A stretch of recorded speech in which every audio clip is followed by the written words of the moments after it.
এভাবে, তাই বলে এভাবে অস্ট্রেলিয়ার বিপক্ষে প্রথম টেস্টে অবিস্মরণীয় জয়ের পর দ্বিতীয় টেস্টে বাংলাদেশ মুখ থুবড়ে পড়তে পারে এরকম একটা আশঙ্কার জায়গা তো অবশ্যই ছিল। তাই বলে এইভাবে 2 দিনের মধ্যে আমরা টেস্ট হেরে যাব? 2 ইনিংসের কোনোটাতেই আমরা ব্যাটিংয়ে 100 রানও করতে পারবো না? বাংলাদেশের 26 বছরের টেস্ট ক্রিকেট ইতিহাসে এরকম অনেক ব্যর্থতা রয়েছে, অনেক। কিন্তু এর আগে 160টা টেস্ট ম্যাচ যে বাংলাদেশ খেলেছি আমরা, সেইখানে কোনো টেস্ট ম্যাচ 2 দিনে শেষ হয়নি। কোনো টেস্ট ম্যাচের 2 ইনিংসেই বাংলাদেশ 100 রান করতে অন্ততপক্ষে ব্যর্থ হয়নি। অস্ট্রেলিয়ার বিপক্ষে এই টেস্টে ঠিক সেটাই হলো। প্রথম দিন শেষে আমাদের বোলিংয়ের কামব্যাকের ওই একটা বীরত্বের জায়গা ছিল। ওভারঅলও যে ইনিংসটা বাংলাদেশ বোলিং করেছে সেইটাও আসলে দুর্দান্তই আমি বলবো, কিন্তু আমাদের ব্যাটসম্যানরা আরো একবার আমাদের বোলারদের তথা আমাদের টিমকে একেবারে পুরোপুরি ডুবিয়ে দিয়েছে। অস্ট্রেলিয়ার কাছে ম্যাকাইতে দ্বিতীয় টেস্ট 2 দিনের মধ্যেই বাংলাদেশ হেরে গেলাম আমরা ইনিংস ও 51 রানে। সেইটাও অস্ট্রেলিয়া তাদের একটা মাত্র ইনিংস যে ব্যাটিং করেছে সেইখানে মাত্র 210 রান করা সত্ত্বেও। টেস্ট ক্রিকেট ইতিহাসে এর চেয়ে কম রান করে ইনিংস ব্যবধানে জয়ের ঘটনা আছে আর মাত্র 3টা। এখন অস্ট্রেলিয়া 210 রানই কেন যথেষ্ট হয়েছে? কেননা আমরা প্রথম ইনিংসে 64 রানে অল আউটের ধারাবাহিকতায় দ্বিতীয় ইনিংসে অল আউট হয়ে গিয়েছি 95 রানে। ফলে বাংলাদেশ অস্ট্রেলিয়া এই টেস্ট সিরিজটা 1-1 সমতায় শেষ হলো। যে অবিস্মরণীয় একটা জয় আমরা পেয়েছি প্রথম টেস্টে, সেইটার ধারাবাহিকতা পরের টেস্টে ধরে রাখতে তো পারলামই না, জয় দিয়ে না, ড্র দিয়ে না, লড়াই দিয়ে পর্যন্ত না। এই যে টেস্টটা দ্বিতীয় দিনেই শেষ হয়ে গেল, এটা কি আসলে চিত্রনাট্যে লেখা ছিল কিনা, কিভাবে আসলে এটা হলো, ওইটা নিয়ে একটু আলোচনা করতে চাই মোমেন্ট অফ দ্য ডেতে। দেখেন, প্রথম দিন শেষেও বাংলাদেশ যে টেস্টে একেবারে পুরোপুরি ছিটকে গিয়েছিল ম্যাকাই টেস্ট থেকে, বিষয়টা কিন্তু সেটা ছিল না। ইভেন আমরা 64 রানে অল আউট হওয়া সত্ত্বেও, কেননা 165 রান তুলতে অস্ট্রেলিয়া 8 উইকেট হারিয়েছিল, দিনের খেলা সেখানে শেষ করেছে 101 রানের লিডে তারা ছিল। এবং আমি একটা ভিডিও করেছিলাম, সেখানে বলেছিলাম যে দ্বিতীয় দিনে যে চাহিদাপত্র, সেই চাহিদাপত্রে সেকেন্ডে ফার্স্ট আওয়ার যদি অস্ট্রেলিয়া ব্যাটিংও করে, ধরেন আমরা অনেক বেশি রান করতে দিলাম না, 30টা রান করতে দিলাম, ততক্ষণে উইকেটটাও ব্যাটিং এর জন্য আরো একটু সহজ হয়ে যাবে। আর্লি মর্নিং এর সেই সুবিধাটা পেস বোলাররা পাবেন না, ফলে ওইটাতে আমরা অত মাইন্ড করব না। এবং এক্স্যাক্টলি সেইটাই হয়েছে। কিন্তু এই সেকেন্ডের 1 ঘন্টার মতো অস্ট্রেলিয়া ব্যাট করছে, হ্যাঁ তারা 45 রান অ্যাড করেছে, কিন্তু তাদের রানটা 210-এর বেশি। এবং এর মধ্যে শরীফুল ইসলাম একটা কীর্তি করেছেন। আগের দিন তিনি 6 উইকেট নিয়েছিলেন, এই দিন তিনি অসাধারণ একটা ইনসুইঙ্গিং ইয়র্কারে এলবিডব্লিউ করে দিয়েছেন ক্যামেরন গ্রিনকে। আম্পায়ার শুরুতে আউট দেননি, ডিআরএস নিয়ে ওই উইকেটটা পেয়েছেন। 7টা উইকেট শরীফুল পেয়েছেন। বাংলাদেশের প্রথম কোনো পেস বোলার হিসাবে ইনিংসে 7 উইকেট তিনি পেলেন। এবং অ্যাওয়েতে বাংলাদেশের সেরা বোলিং, পেসার স্পিনার সবকিছু মিলে সেরা বোলিং এর কীর্তিটা শরীফুল করলেন। আর লাস্ট উইকেটটাও যখন ওইখানটাতে তুলে নিয়েছেন তাইজুল, ফলে আমাদের হচ্ছে গিয়ে অস্ট্রেলিয়াকে 210 রানে আমরা অল আউট করে দিতে পেরেছি। হ্যাঁ, এখন আমরা 64 রানে অল আউট হয়ে গেছি, অস্ট্রেলিয়া 210 রান করেছে, 146 রানে বাংলাদেশ পিছিয়ে। কিন্তু এই যে বলছিলাম যে উইকেটের ব্যাটিং এর জন্য তুলনামূলক সহজ হবে, এবং প্রথম ইনিংসে বাংলাদেশ ওইরকম ভাবে ব্যর্থ হয়েছে যখন, তখন দ্বিতীয় ইনিংসে নিশ্চয়ই নিজেদেরকে ওইরকম ভাবে অ্যাপ্লাই করবে। নিশ্চয়ই আমরা ওই প্র্যাকটিস ম্যাচে 54-তে অল আউট হবার পরে প্রথম টেস্টে যেইভাবে 426 রান করেছিলাম, এখানেও প্রথম ইনিংসে 64-তে অল আউট হওয়ার পরে সেকেন্ড ইনিংসে ওরকম বড় একটা স্কোর উপর আসার জায়গা ছিল। নিশ্চয়ই যে আমি ভিডিওতে বলছিলাম যে কত রানের লিড হলে বাংলাদেশ এই ম্যাচটা আসলে জিততে পারে, ওইরকম সম্ভাবনার জায়গা বলছিলাম যে অ্যাটলিস্ট যদি আমরা 200 রানের লিড নিতে পারি। ভাই, লিড কোত্থেকে নিব? আমরা তো ইনিংস পরাজয়টাই এড়াতে পারিনি। এবং এক্স্যাক্টলি প্রথম ইনিংসে যেরকম ঘটনা ঘটেছিল সেকেন্ড ইনিংসেও সেটাই ঘটেছে। আর সেই জায়গাটাতেও আমরা সেই 3 অঙ্ক স্পর্শ করতে পারিনি পুরো টিম মিলেও। মিচেল স্টার্ক প্রথম ইনিংসের মতো সেকেন্ড ইনিংসেও শুরুটা করেছেন। স্টার্ক শুরু করেছেন, আমরাও তাকে সহায়তা করেছি। যেমন ধরেন হচ্ছে কি ওই যে সাদমান তার লিডিং এজ হয়ে আবারও তিনি আউট হয়ে গেলেন স্টার্কের বলে, ওই একই রকম ভাবে।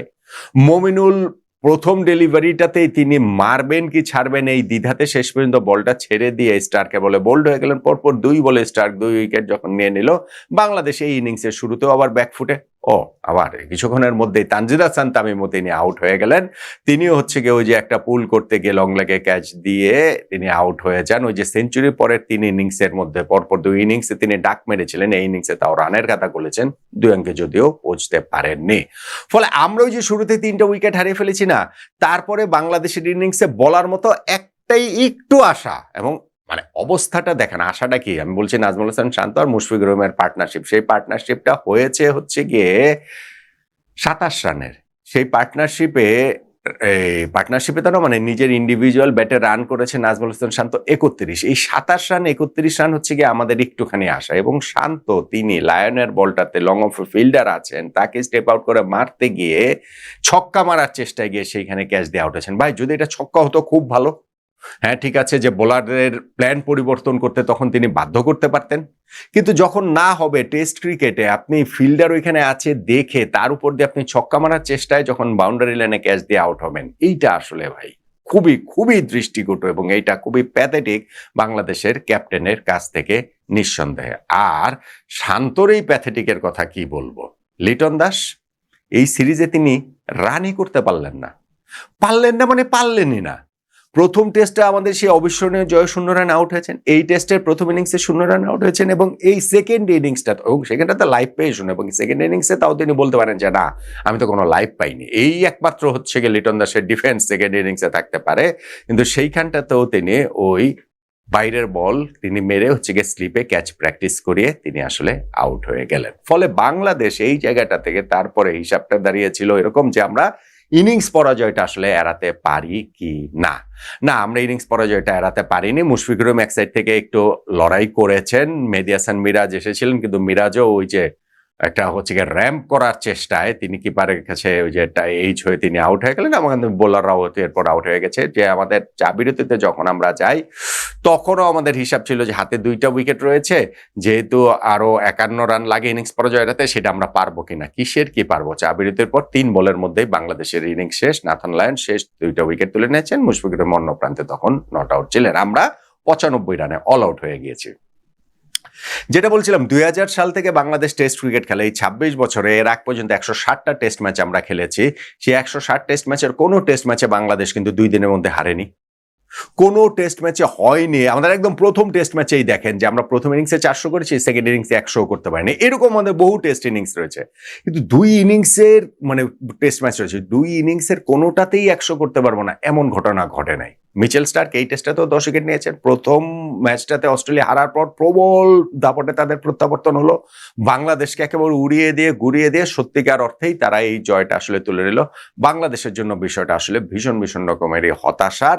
এই টেস্টটাতে আমরা জিততে পারিনি বলে না, ড্র করতে পারিনি বলে না, লড়াই করতে পারিনি বলে, সামান্যতম লড়াই, মানে আমরা সামান্যতম লড়াই মানে যে ব্যাটিং এর কথা বলবো, বোলিং কিন্তু এরপরও ভাই ফ্যান্টাস্টিক। আপনি যেইভাবেই দেখেন না কেন, অস্ট্রেলিয়ার এই দলটাকে আমরা বোলিং এ 210 রানে অল আউট করে দিয়েছি। এইটা আসলে দুর্দান্ত বোলিং এফোর্ট আমাদের বোলারদের কাছ থেকে, স্পেশালি শরীফুল যিনি 7 উইকেট পেয়েছেন। কিন্তু ব্যাটসম্যানরা বাংলাদেশকে এইভাবে ডোবাবেন, 2 ইনিংসেই ডোবাবেন, সেইটা আসলে ভীষণ ভীষণ ভীষণ রকমের অপ্রত্যাশিত ছিল। এবং আজকের এই দিনটাতে, যে দিনটাতে আমরা হেরে গেলাম, সেকেন্ড ডেতেই আমরা হেরে গেলাম, সেটার মোমেন্ট অফ দ্য ডে যদি বলতে হয় যে বাংলাদেশ এইখানটাতে কোথায় ম্যাচটা হারলো, কোন কথাটা বলবেন, সব জায়গাটাতে প্রতিটা মুহূর্তেই তো আমরা আসলে কোনো সময়ই আমরা ম্যাচে ছিলাম না, যে একটা যে ডিফাইনিং মোমেন্ট বের করে আনবেন বিষয়টা সেটা না। তারপরে যদি বলতে হয় তাহলে আমার কাছে মনে হয় নাজমুল হাসান শান্তর ওই আউটটা, ক্যাপ্টেন নাজমুল হাসান শান্ত ওই সময় যখন তাকে একটু ক্রিজে সেটেল মনে হচ্ছিল, মুশফিকুর রহিমের সাথে পার্টনারশিপটা হচ্ছিল, সেই সময় তিনি যেইভাবে লং অফ এ ফিল্ডার দেখা সত্ত্বেও তাকে লায়নকে উড়িয়ে ছক্কা মারার চেষ্টায় আউট হয়ে গেলেন, সেইটাই আসলে আমার কাছে মনে হয় বাংলাদেশের পরাজয় ত্বরান্বিত করেছে।